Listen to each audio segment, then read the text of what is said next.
Ayat Quran yang dia itu hilang sekarang tidak ada lagi di Quran yang sekarang. Menurut hadis loh. Menurut hadis seperti itu. Berarti nggak lengkap.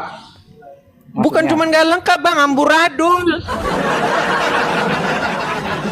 Iya. Menurut hadis Quran itu diturunkan dalam 7 huruf atau 7 qiraat. 7 bacaan. Coba umat muslim sekarang punya berapa bacaan? Lebih bang.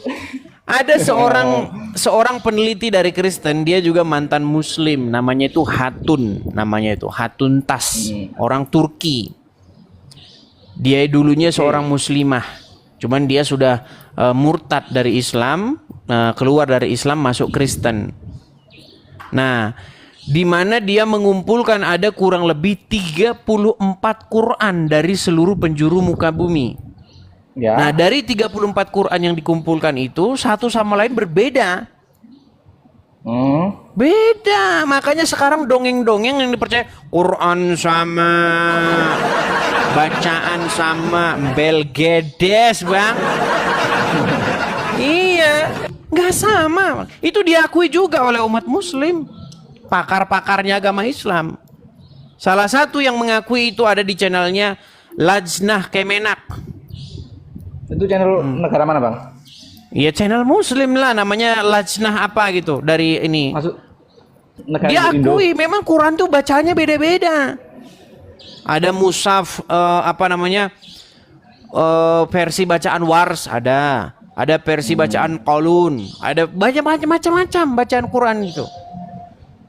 Bukan cuma 11 atau 7 bacaan seperti yang diceritakan dalam hadis. Hadisnya pun macam-macam, ada yang bilang 7, ada yang 10 qiraat, ada bilang qiraatul sab'ah, apa segala macam, banyak. Makanya Buya Sakur itu pernah bilang, Bang, dia pernah mempelajari sejarah tentang Islam. Setelah dipelajari makin nggak jelas.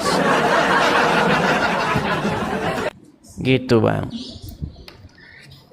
Orang penulis Al-Quran saja itu murtad. Penulisnya? Banyak yang nggak tahu bang ini. Dalam tingkatan ya, aku pernah entah itu benar salah ya, mungkin aku salah ya. Tingkatannya itu ada dalam Islam ya. Itu ada pertama itu syariat bang, syariat itu kulitnya aja lah, gak penting itu. Terus ada makrifat. Terus pokoknya yang paling tinggi itu kenapa murtad gitu loh. Jadi aku pusing lihatnya. Iya, nih saya kasih contoh ya. Sebenarnya penulis Quran yang murtad itu sudah menjadi satu indikasi untuk kita tidak mempercayai lagi isi Al-Quran nih. Nih saya kasih contoh. Ini dari Muslim sendiri. Saya nggak ngada-ngada loh ya. Banyak orang mengatakan ini saya mengada-ngada, dibilang penghujatan katanya. Orang ini heran saya. Nih saya bacakan ya. Ini dari website Muslim sendiri nih bang. Nih, 2 penulis wahyu yang murtad. Nih, di masa kenabian dalam berbagai literatur hadis dan sirah diceritakan ada 2 sahabat Nabi yang beliau percaya sebagai sekretarisnya untuk menulis wahyu setelah keluar dari Islam. Dalam hal ini Bukhari ya, dalam Sahih Al-Bukhari bab alamat al-nubuwah fil al-Islam meriwayatkan sebuah hadis ya, ada seorang Nasrani dari Bani Najjar yang masuk Islam. Nih, saat memeluk Islam, ia membaca dan menulis surat Al-Baqarah dan Ali Imran. Ia pun memiliki kedudukan sebagai sekretaris Nabi. Selanjutnya ia murtad dan kembali memeluk agama Nasrani, seperti yang banyak yang terjadi sekarang, Bang. Di channel saya banyak sekali orang yang udah masuk Islam murtad lagi. Kayak orang ini. Nih ya, setelah itu ia berkata, Muhammad tidak mengetahui dariku kecuali apa yang aku tuliskan untuknya. Nih. Itu kata siapa bang? Ini kata buku-buku hadis. Nih saya bacain ya. Kenapa kok dia murtad nih ya? Nih. Imam Muslim menambahkan, ada seorang laki-laki Nasrani dari Bani Najjar yang masuk Islam dan menghafal surat Al-Baqarah dan Ali Imran. Laki-laki ini menjadi sekretaris Nabi. Kemudian ia kabur dan berafiliasi dengan ahli kitab. Dalam kisah ini tidak diceritakan bahwa Nabi memerintahkan sahabat lain untuk mencari sahabat yang murtad ini dan tidak ada perintah pula untuk membunuhnya. Dengan kata-kata lain, Nabi hanya membiarkan, tapi di riwayat lain itu disuruh bunuh. Ya kan? Nih, ceritanya begini nih. Sahabat Nabi yang lain dipercaya Nabi untuk menulis wahyu yang murtad keluar dari Islam ialah Abdullah bin Abu Sart. Abu Daud dalam sunannya dalam bab Al-Hukmu Fiman Irtada meriwayatkan hadis dari Ibnu Abbas. Beliau berkata, nih perhatikan bang, perhatikan hadis ini ya. Abdullah bin Abi Sart ditugaskan oleh Nabi untuk menulis wahyu. Setan kemudian menyesatkannya sehingga ia berkomplot dengan kaum kafir Quraisy. Rasul menyuruh untuk membunuh dia dari penaklukan kota Mekah. Lalu Abdullah meminta perlindungan kepada Utsman bin Affan. Lalu Rasul pun membebaskannya dari pembunuhan. Bagaimana ceritanya? Ceritanya itu bagaimana kok bisa? Ya, nih. Ia mencatat wahyu sekehendak hatinya. Jika Rasulullah menyampaikan bahwa jika ayat tersebut masuk ke dalam surat Al-Kafirun, Abdullah menulisnya dengan kata-kata azalimun. Jika Rasulullah mendiktekan azizun hakim, maka Abdullah menuliskannya dengan sebutan alimun hakim dan seterusnya. Sampai-sampai kemudian hal tersebut diketahui oleh Nabi melalui turunnya ayat 93. Nih. Jadi maksudnya ini gini bang. Jadi dia ini kan penulis. Nah, saya bacakan saja hadisnya ya, biar Anda nggak ini ya. Nih. Saya bacakan ya. Langsung saja bunyi hadisnya.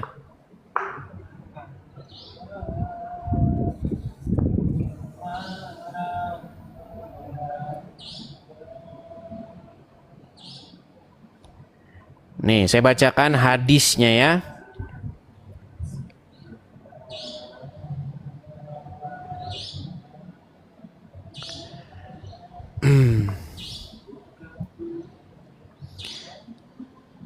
Kita akan tulis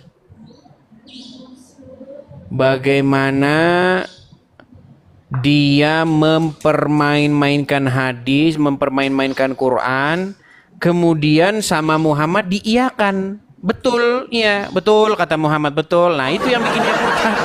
Nih. Ya. Dia ini kan penulis wahyu, ya kan? Nih. Perhatikan ya. Dalam riwayat Abu Daud dijelaskan, jika Rasul mendiktekan kata sami'an basiron, oleh dia ditulis sami'an aliman. Jika didiktekan kata sami'an aliman, maka ia tulis sami'an basiran, di mana dia merasa telah membodohi Muhammad dengan melakukan perbuatan tersebut.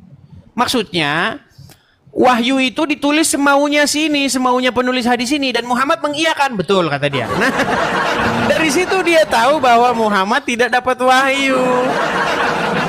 Paham nggak bang? Maksudnya?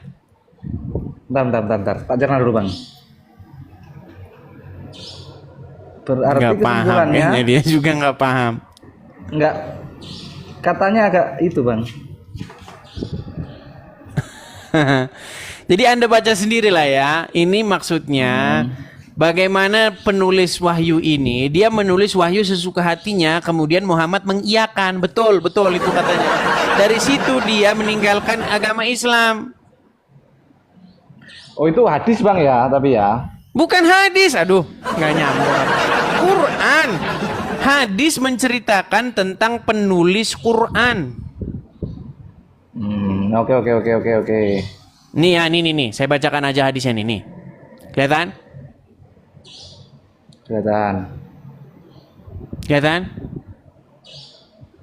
Ya. Nih. Dari Ibnu Abbas dia berkata, Abdullah bin Sa'ad bin Abu Sa'd menuliskan wahyu untuk Rasulullah Sallallahu Alaihi Wasallam. Lalu setan menggelincirkannya sampai dia kafir. Maka Rasulullah Sallallahu Alaihi Wasallam memerintahkan untuk membunuh dia. Sikit-sikit bunuh. Nih, kenapa kok dia dikatakan setan menggelincirkannya? Nih, perhatikan ya. Ceritanya itu, dia itu nulis wahyu. Nih, bahwa Nabi SAW memerintahkan, riwayatnya itu ceritanya. Nih, saya bacakan ya. Ini cerita pembunuhannya, bukan cerita bagaimana dia memalsukan hadis. Ya, nanti Anda bisa temukan sendiri itu hadisnya. Bagaimana dia menulis wahyu sesuka hatinya, kemudian oleh Muhammad diiyakan. Nah, setelah Muhammad bilang iya, dia murtad dari Islam. Oh, ini Muhammad ini cuman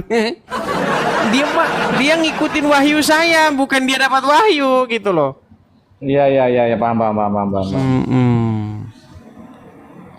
Seperti itu, Bang. Ya mungkin Anda kurang paham juga dengan maksud saya ya. Seperti itu. Seperti itu, Bang Ahmad. Saya rasa Anda harus banyak belajar lah ya, karena ini Anda juga banyak tidak tahunya juga dengan agama Islam. Tapi ya memang seperti itu, Bang. Alasan Anda masih Islam itu adalah karena Anda tidak mengerti agama Islam itu. Bukan masuk, Bang. Bagaimana?